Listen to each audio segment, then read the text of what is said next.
Good morning, everybody. My name is Meredith Harris with the Marlborough Economic Development Corporation, and we're really excited to welcome you back for the 8th episode of Exploring Economic Development with MEDC. If you're joining us for the first time, thank you for joining us. We're happy to have you. And if you're back for whether it's first, second, third, fourth, whatever it is, we are really excited to have you back. Yeah. I'm happy to introduce Jill Morin, our Director of Communications. Director of Marketing and Communications. Hey, it's all the same. It's all the same. That's right. But really excited to have everybody back this morning. And last time we talked to Rob Schlachter, yes, the President and CEO of the Marlborough Regional Chamber of Commerce, talk a little bit about the unique partnership between the two organizations. Had a great conversation with Rob. So Rob, thank you for joining us last week. Yeah. I'm going to turn it over to you for a couple of administrative things before we introduce our guest, Arthur Bergeron, today. Our special guest. Yeah. All right. So, thank you so much for joining us. If you're joining us on YouTube or Facebook Live right now, drop us a comment. Let us know you're here. Also, if you have any questions throughout the show, just drop them in there. And if we don't get to them right away, we will circle back for sure. I can see we've got Cindy joining us on YouTube. Hi, Cindy. Great to see you. Thank you so much for being with us. So if you're catching this on the replay, you can also still comment and we can go back and answer any questions that you might have. And if you're watching this on WMCT TV, hi, how are you?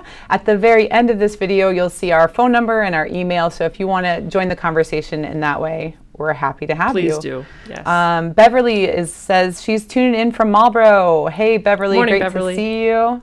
And Spencer, who is also a new employee at WMCT. Thanks for joining us, Spencer.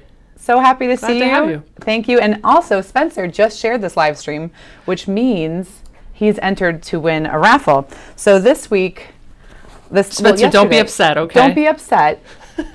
But instead of a gift card to a local restaurant, we're going to give you a Dine Local t-shirt.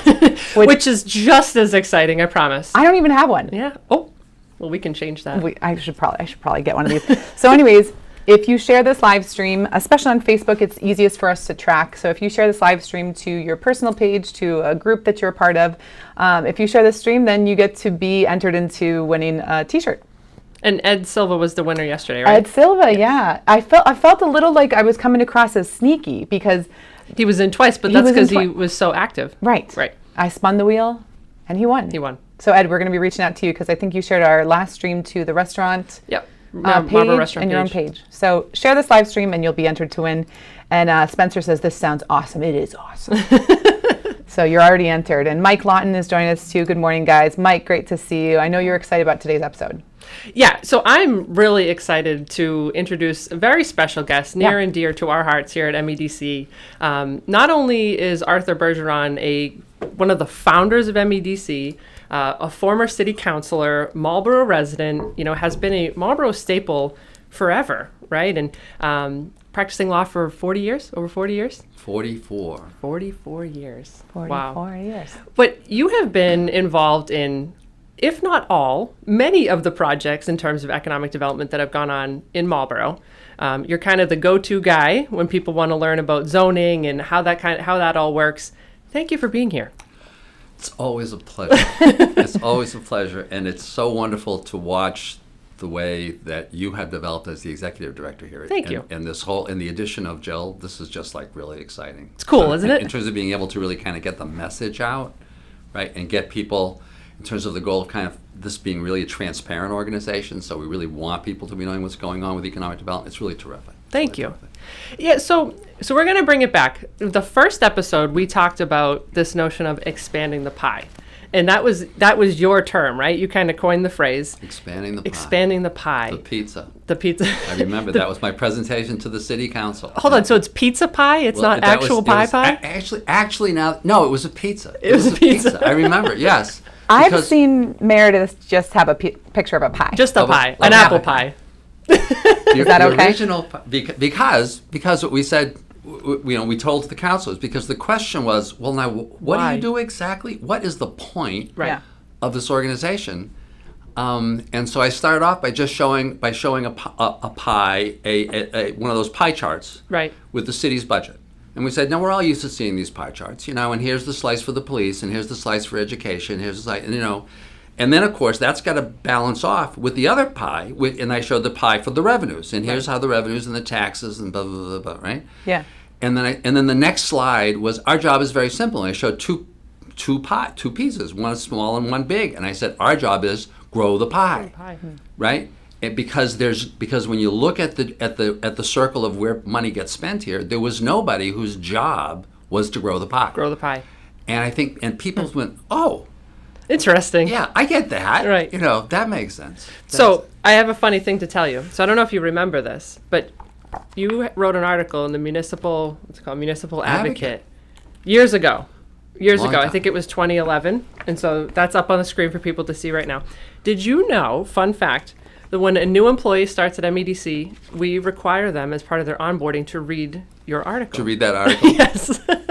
Compulsory reading. Right? Boy, it wasn't that good. So I'm just gonna read the end paragraph. And so through this article, you talk about what is expanding the pie, why is that important, the master plan, which I want to talk to you a little bit about the master plan, but kind of the vision behind MEDC and why is economic development important for your community.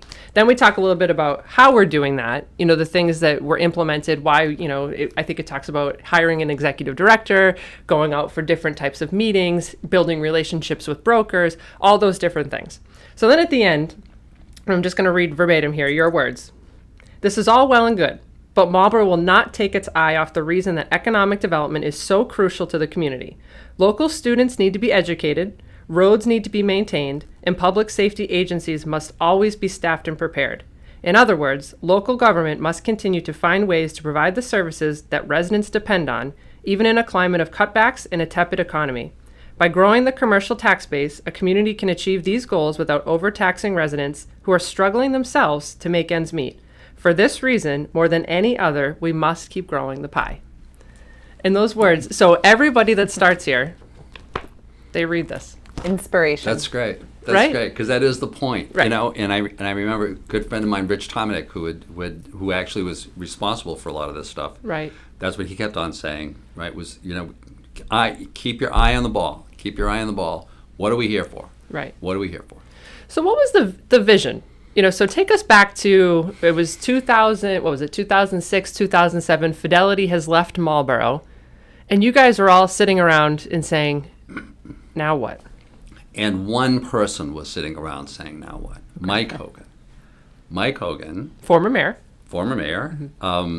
Recruited us all to be in this volunteer organization because he really wanted to figure out where the city was going, and he really wanted to figure it out by 2010, which was far into the future. Wow. Which is why the original organization was Marlborough 2010, right? It's why our phone number, by the way, your phone number is still 229-2010, right? So Call us anytime. That's the remaining legacy of that. So there was that conversation, Right. and a set of us got recruited by Mike. And each of us was saying, oh, I don't know, we're all busy. Everybody's got a day job. And so he was recruiting people that he thought were really going to be able to move the ball, and kind of get going. And so he had a group of us, but we did volunteer, basically because it was Mike. Yeah.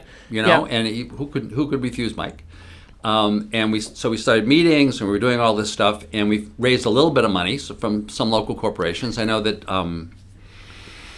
the former head of the Marlborough Savings Bank was very active. So it was all membership based, It was right? all membership based, and we hired a part-time executive director, and of course we never had any money because the whole job of the part-time executive director was just to be trying to raise money in order to break even, pay the phones, do the kind of the basic stuff, and so we were just kind of lumbering along. Hard to get anything done. And it was very hard to get anything done, and I remember.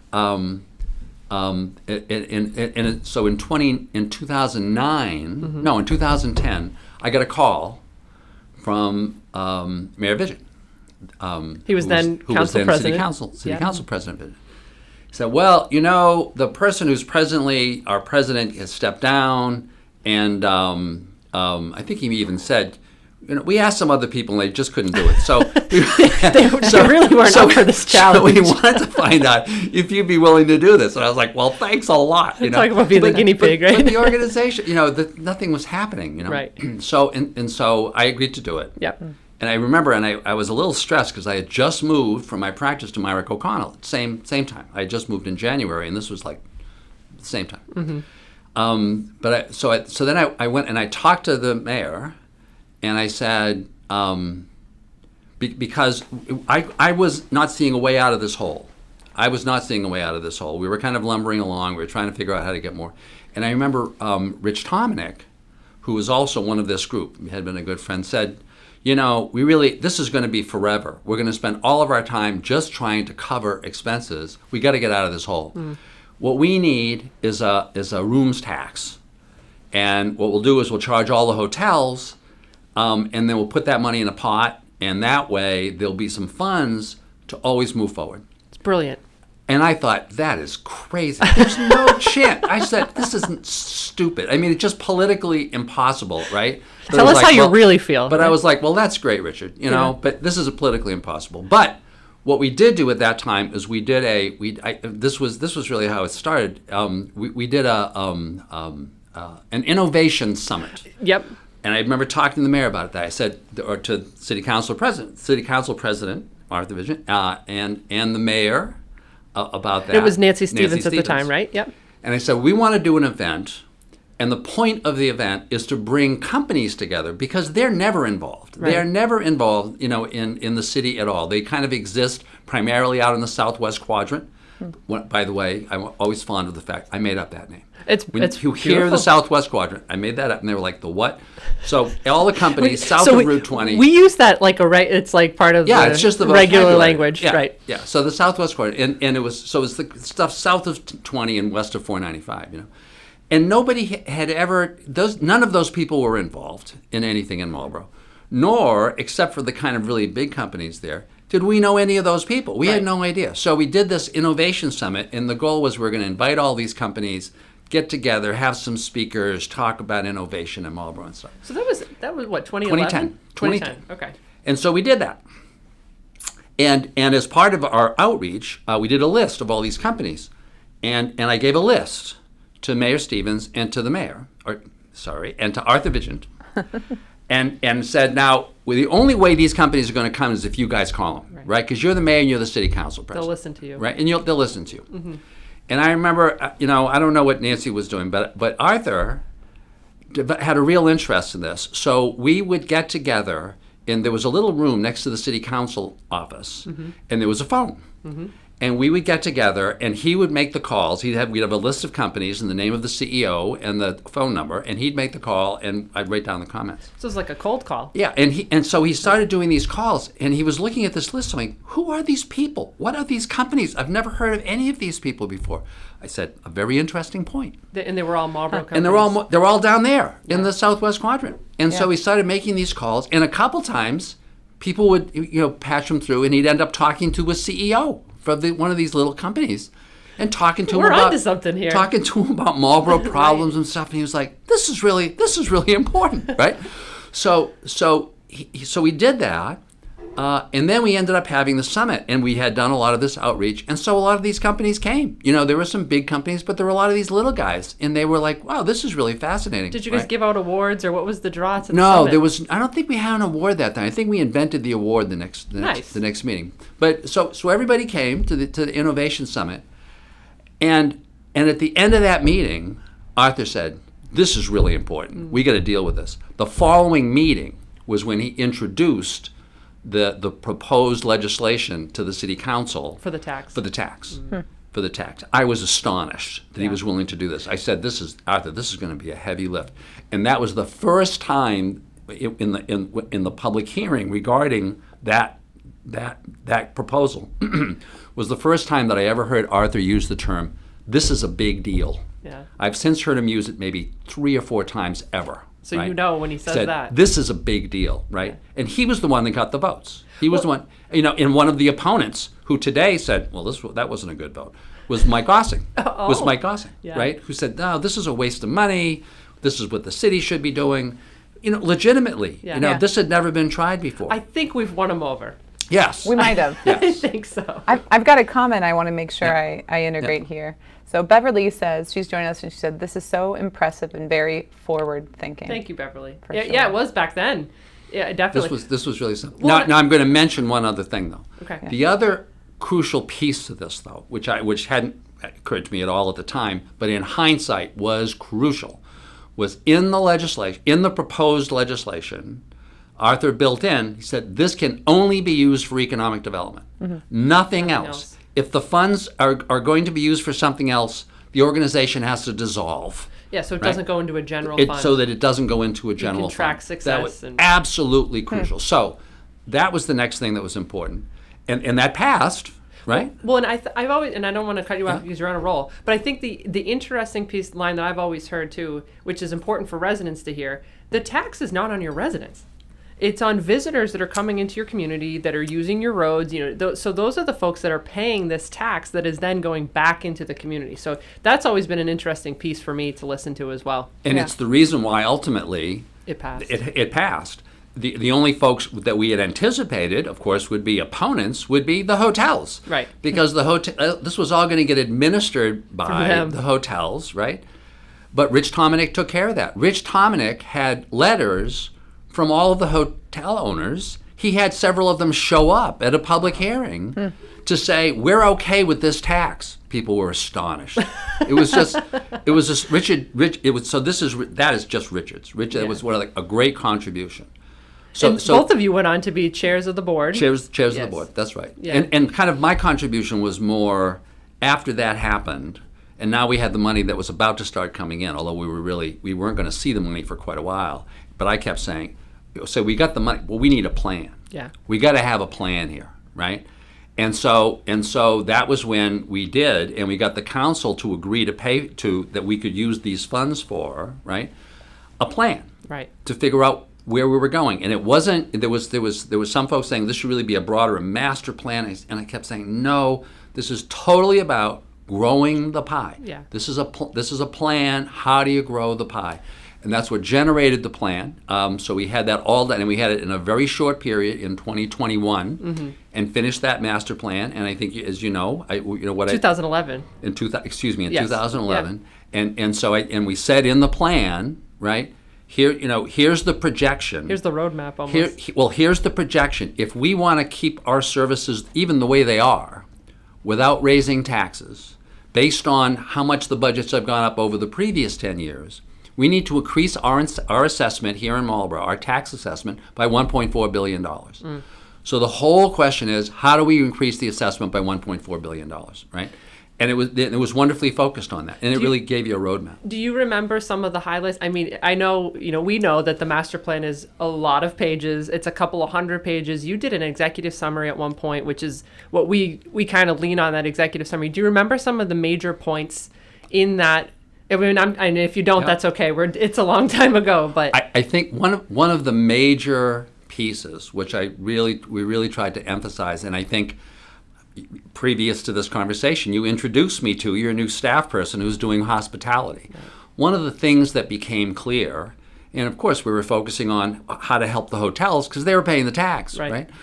Was that the reason why hospitality is so strong here is New England Sports Center. Right. Right? We're this unique community where except for, I think, Cambridge and Boston, we have the highest weekend occupancy rates of any place in the state. Right? It's amazing. It's amazing. Yeah. So we're one of the only places where the room rates often go up over the weekend, as opposed to going down. And it was about the New England Sports Center. So the notion was to really build on that, to say we really want to build on that. We want to encourage other kinds of sports teams, right? We want to encourage a whole set of things that that grow that hospitality sector, and we want to be supporting that hospitality sector. We want to have, people in the staff supporting it. We want to be growing the restaurants. That whole piece. Well, because it all plays in together. We talked about this a lot in the first episode and then the second episode was the big fish feed the small fish, right? I mean, it's all together. If someone's coming in for the sports center on a Saturday, one kid's on the ice,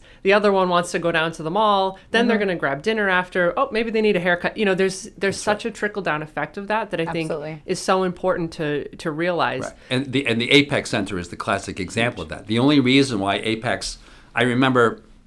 In my day job, I represented the Apex folks. Right. And I remember talking to the person who was thinking of developing it, who had come in simply because he wanted to develop a hotel and a restaurant on one part of that land.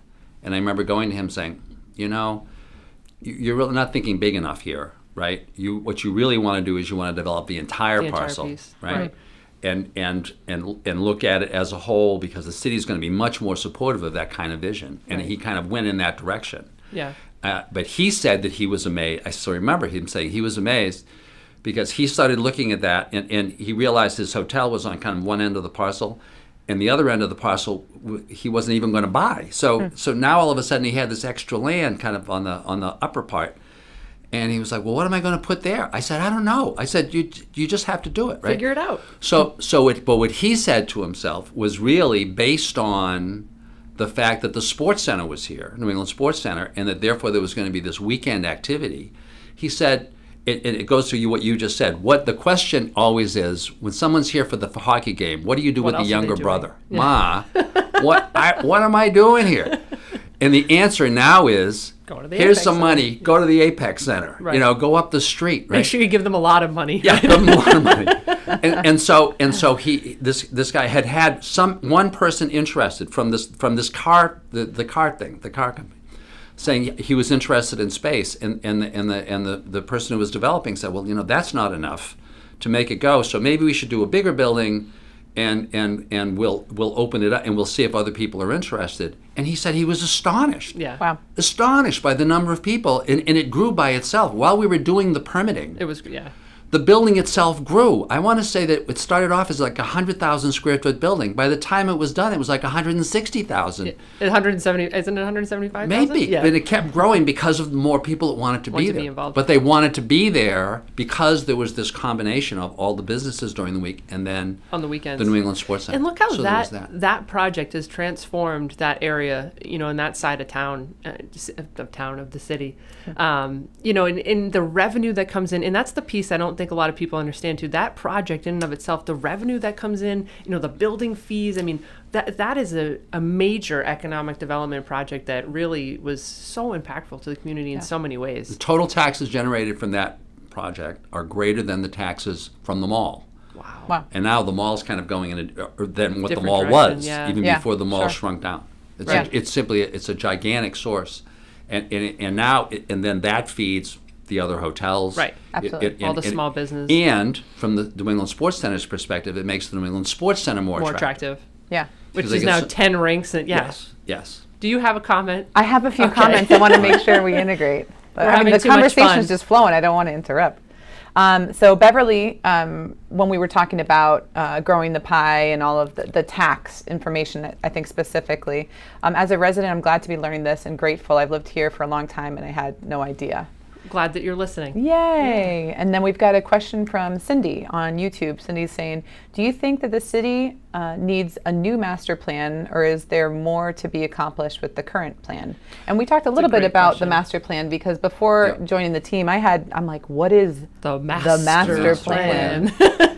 We talked about that in maybe episode 5 or something. So what do you guys think?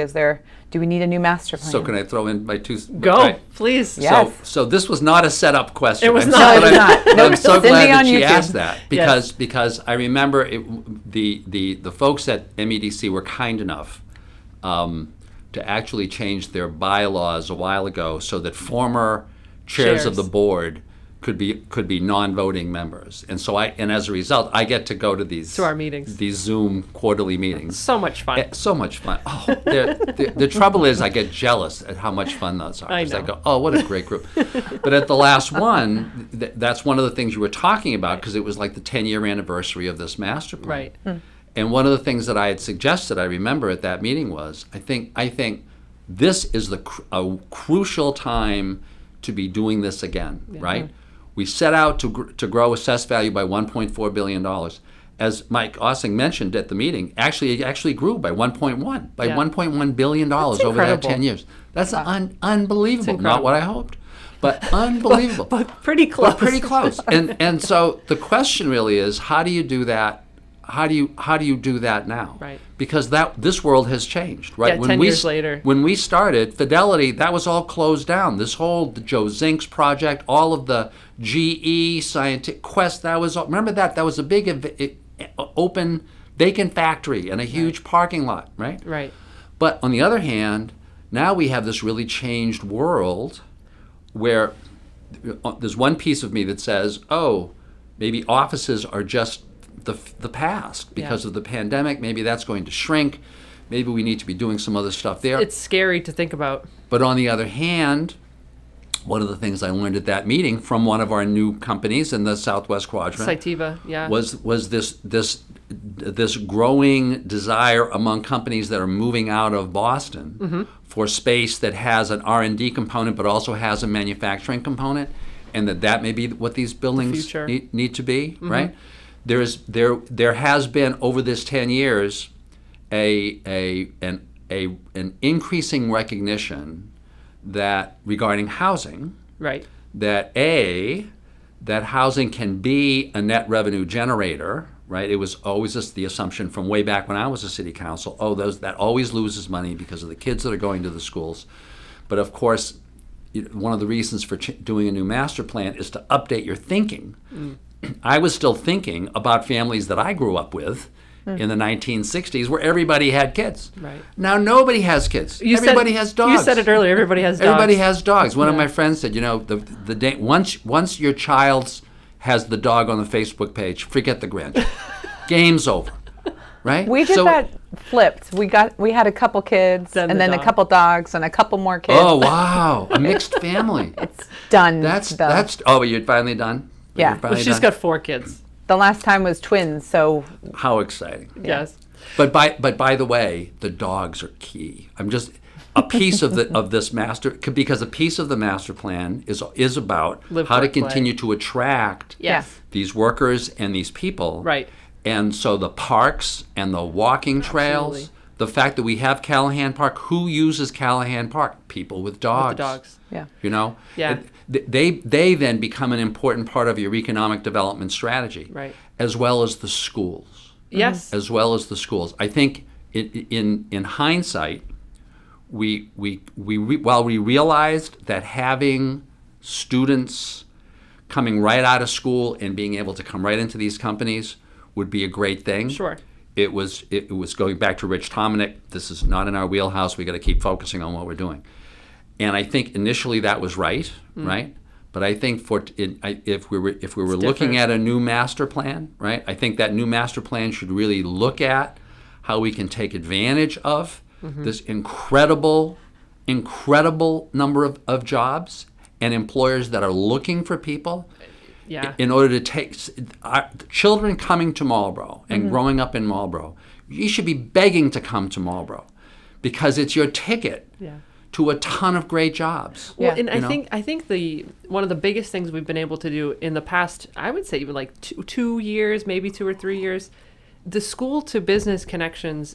We're just at the beginning. We're really starting to build some of those, inroads for the students to come right out of high school and go right into the companies. And we talk a lot about, college and what's the right path for kids and building this, building the workforce and the pipeline. A lot of these companies will pay for them to go to school, to be specialized in the certain thing that they need, and they'd prefer it that way. Yeah. And remember, this gets to, once again, one of the advantages of doing a master plan is that you get to be seeing what's happening in other parts of the country. That's your goal when you're bringing in a consultant to do this, is to have them, not because they're extra smart, but because their job is to see what's going on in other places. Another perspective, yeah. But also to be using that time to once again just reorient. So when I was growing up, a long time ago. Not that long ago. And for a long time after that, everybody's goal was to have a child with a college education. This was the whole point, right? That's changing now. Yeah, look at the Voc schools too. How that's not anymore. Now it's not anymore. Right. So increasingly, and I was just watching a piece on NPR like 2 weeks ago about this. Increasingly, it is about going to a 2-year school, right? And B, going to some kind of a certificate program so that you can pay for the 2-year school and ultimately so that if you like what you're doing, you can pay for the 4-year school. Right. So that it is no longer about, kind of getting lost at UMass in the liberal arts. Oh, do I want history or do I want English? but where's that going, right? Well, yeah. Versus I'm getting out, I'm gonna spend some time, or maybe I'm going to be going to school part-time. I'm going to be learning some skills. I'm going to be, and at the same time figuring out where I want to go. Yeah. And no better place than Marlborough. Right. Because there are so many ways to figure out where you want to go in Marlborough. You can be a CEO of a company. You can be a web designer in a company, right? You can run a hotel. Right. You can run the restaurant. Right. You There's can so many opportunities. You can do anything here, and you Right. can grow here. It's just wonderful. Well, and I think that was one of the big points in the master plan too, is kind of focus on organic growth as well, right? So it's important to attract new people in, new companies in, the big fish, but to focus on organic growth of the existing folks and retention. Yeah. Right. You don't want the Fidelities to leave in the middle of the night, and then you're sitting there saying, "Oh no, what are we going to do with this big building, and how do we bring somebody in?" Yeah. Exactly. And a classic case in point is the campus. Right. I remember when that got built 3Com. for a company Yeah. that was supposed to operate 3Com, that was going to operate that as their Eastern regional headquarters. And I remember, once again, in my day job, we represented 3Com when we Yeah. did that deal. Who haven't you represented? And not many people.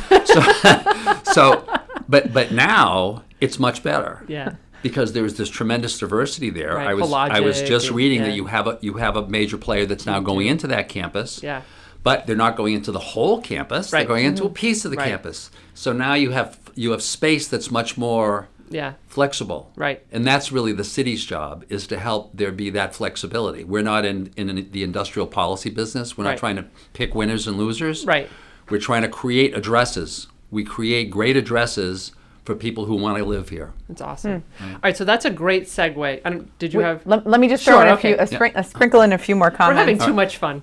I wanted to say something too about the public school system. So I didn't know what I wanted to do when I was halfway through my bachelor's. So I came back to my hometown, Marlborough, and I started working as a teacher's assistant.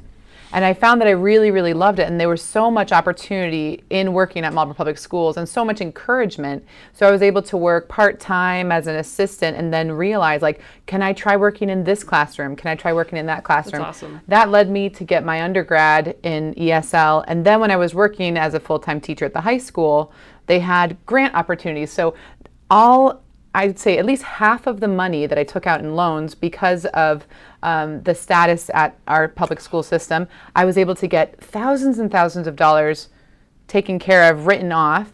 But then also I was able to apply for a grant to get my master's degree for free. So right here in Marlborough, the public school system has done a wonderful job. I'm still working part-time for them with communications, but And here you are now, you're an entrepreneur. Now I'm an entrepreneur, having a few different clients and doing a few different projects. But born and raised in Marlborough, you're right, there's so many organic opportunities that are there. And I think for young people to realize that there are many different things that you can try out, but go ahead and try it out. If you think you might be interested in this, contact a company and say, hey, can I do an internship? Can I get a tour of your place? Can I sit down with you? People are excited to share their knowledge with young people. You're going to have to work, but you don't have to necessarily say, okay, I'm committed to this program because this is what my parents recommended I do, or this is what every kid does. Look at the world. There's so many possibilities, and there's so many different opportunities. But I was going to say, and speaking of parents, I think a piece of this is really going to be re-educating parents. 100%. Because they, like there's a whole generations of people, were assuming that the measure of the success of a school was, what's the percentage of graduates that are then going on and graduating from a four-year college. Yes. That's not it. Right. Not anymore. It's how happy are your kids at the end of the day? The work-life balance is bigger now. Are they right? Are they right? Because we always told our kids, we said the question is not how much you're making, the question is how much you like the job. Right. You want a job where you're saying, I can't believe they pay me for this. Because guess what? In that job, you're going to work a jillion hours. Right. They're going to pay you a lot because you're just going to be willing to work. Be happy. Because it's not a job. It's fun. It's enjoyable. Right. Yeah. But then sometimes you might have to take 4 or 5 steps to get there. Yeah. Because if we go too far with that, then students are saying, well, I'm just going to hold out until I can do my dream job. And how many jobs are there open right now? Oh, so many. We just had Cytiva in a couple weeks ago. They're hiring. Everybody is hiring right now. So there's an element of needing to pay your dues, but paying your dues doesn't mean just like, oh, I have to do this job I don't want to do. There's so much learning opportunities. There's so much that it's better to try out a part-time job in a field that you might be interested than making a full-blown move across the country for this job that, oh man, I don't love this. Right. So we're going to make sure that we replay this in the schools, right? Yes. This is a great segment. Yes. But what I meant to say was we've got some great comments here. Let's hear them. Spencer says, going back to what we were talking about before, he said, my dog loves Callahan State Park. Great. And you know what? I've seen on the residence page a lot lately, people are asking, oh, can we get a dog park in Marlborough? Yeah. Love the dogs. I'm team dog. I have one myself. Yes. Oh, I know. hi, Doug. And then Beverly says, I've loved watching neighbors raise their families here in Marlborough. What it's all about. Awesome. Yeah. All right, so we're going to transition. So I have one last question for you before we're going to let you give a shameless plug too on your show. But my question for you before we let you go, you've been in Marlborough a really long time, and I say that very respectfully, but you've seen so much development, so many different things happen. I mean, you've been around for most of it, if not all of it. What was the most, I don't know whether I want to say the most impressive, the most impactful, or maybe the most transformative economic development project that you've seen, whether it was way back when, recent years, or just something that sticks out in your mind? Yeah. Wow. Wow, there were a lot of projects. There were a lot of projects. The New England Sports Center. The Sports Center. I mean, I was going to say Apex, but it's really the New England Sports Center. I always... Because there would be no Apex without the Sports Center. You have heard me say that we should change the name of Donald Lynch Boulevard to Wes Tuttle Boulevard. Yes. Wes Tuttle is to Marlborough what Walt Disney was to Orlando. Wow. Wes Tuttle there was a I remember them doing their presentation before the Marlborough City Council regarding what they were going to do in the 1990s. Yeah. Councilors scratching their head. This is just stupid. This is never going to work, right? It sounds like a lot of councilors said that about some good ideas. Totally, me among them, many times, right? Totally transformative. Yeah. That's why we don't have the ocean here. We don't have a ski resort. There is a reason for people to be here and to know about Marlborough from all around the world, and that's the New England Sports Center. Yeah. That's the project. Wow. I love it. All right. So Edward Silva says, I agreed on the Wes Tuttle Boulevard. That's awesome. I choked up thinking about that, but you're right. Get goosebumps when you say that. The Sports Center is a game changer. It was and it is a game changer in Marlborough. And even when we're out selling and promoting Marlborough, across the region and the country, people, that's the wow factor. When you say we have the largest indoor skating facility in North America, or I think it's I'm going to go out on a limb and say I think it's in the world. People are, that is a wow factor. Yeah. So that sets us apart for sure. We've got an important comment I have to make sure we address. Let's hear it. So from Mayor Arthur Vigeant says, talk about French Hill. Ooh. Got anything to say about French Hill? Who do you want to hear from? I don't know. It just says talk about French Hill. I have always told clients, right, who were looking, whether they were looking to buy, whether they were looking to live, that's the great hidden jewel of Marlborough. Yes. You can bike to work in the Southwest Quadrant, right?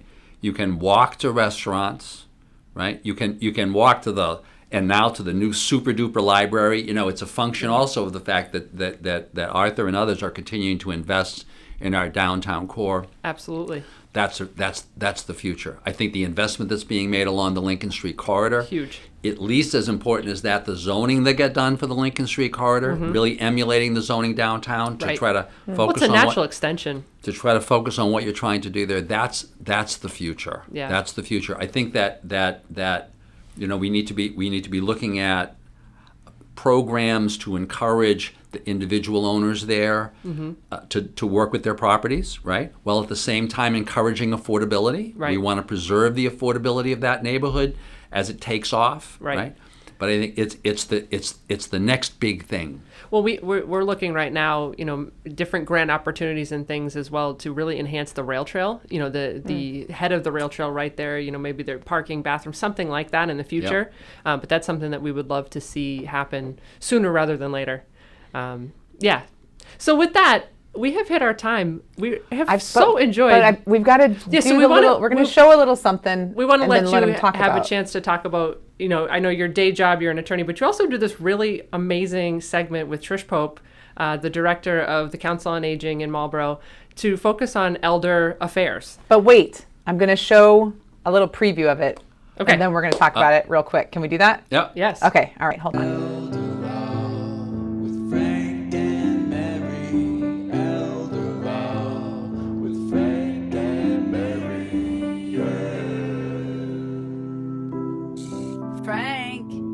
Frank, hurry, Mr. Bergeron's on. Don't forget the popcorn, Frank. Coming, dear.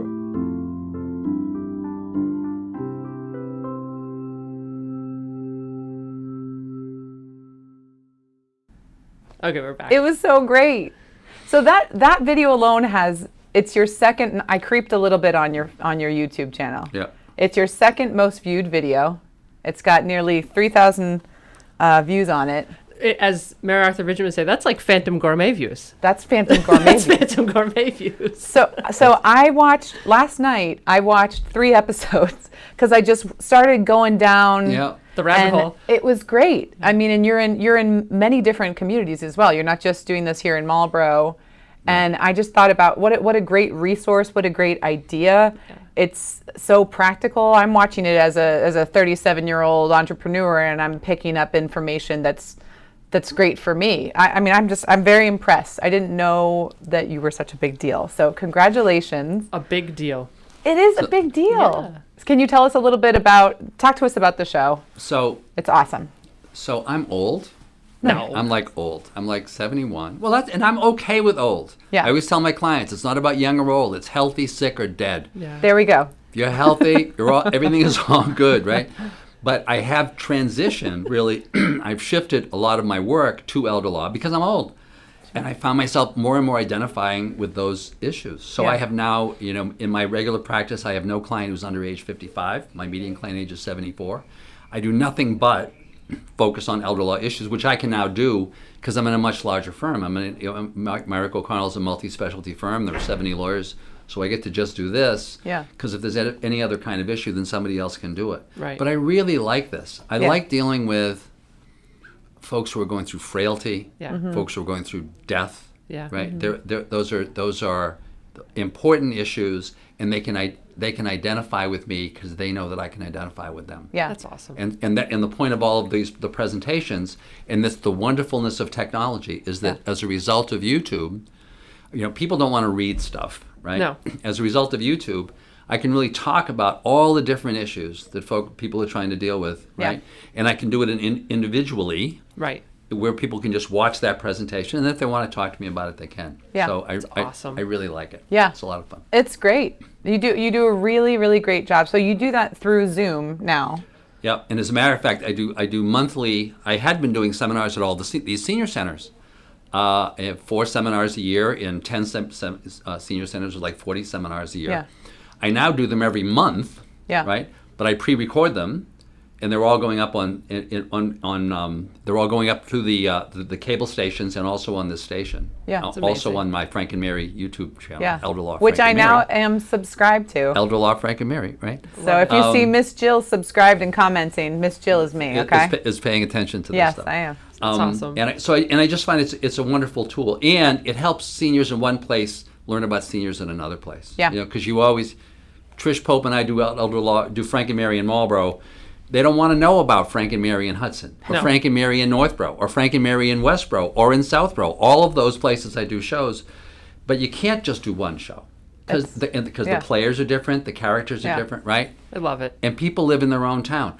I'll give you the classic example. Frank and Mary do shows on both Nantucket and Martha's Vineyard. On either island, when I'm saying, I'm here in Nantucket, but we're going to talk a little bit about the other island. You can't even say the name of the other island. Well, it's like if you started talking about Hudson here. Same thing. Lindsay would come out from her office. Jill. Same thing. It's just word. Hudson. I mean. Same thing. Yeah, no. And it's because Martha's Vineyard and Nantucket play each other in football. Yeah. That's right. Major competition. So anyway, I had Yeah. a good time doing it, and I think that's what I'm going to continue to do, because I love, people talk to me about, so when are you going to retire? And I say, well, I'm really not working now.